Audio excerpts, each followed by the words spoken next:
diduga menyelewengkan beras bansos sebuah rumah kepala kampung atau lurah Gunung Agung, Kecamatan Terusan, Nunyai, Kabupaten Lampung Tengah, Lampung dibakar massa Sabtu 17 Mei 2025. Rekaman asap yang membumbung tinggi di rumah lurah tersebut beredar di Instagram @inilampungyai pada Selasa 20 Mei 2025. Warga yang sudah marah juga membakar sepeda motor hingga mobil milik lurah. Kemarahan warga itu dipicu kelakuan Sukardi yang diduga menyelewengkan bantuan sosial atau bansos. Diduga Sukardi pernah kepergok menjual 400 karung beras bansos seberat 4 ton. Beras bansos itu dijual seharga 36 juta rupiah kepada pondok pesantren di Kabupaten Tulang Wabang Senin 27 Januari 2025 lalu.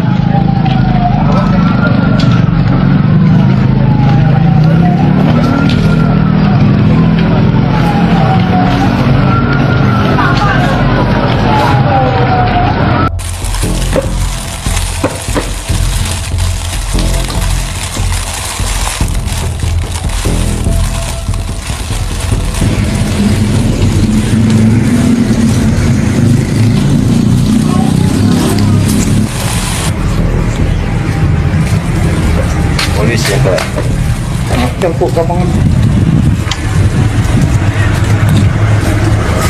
habis rumah Pak Lurah.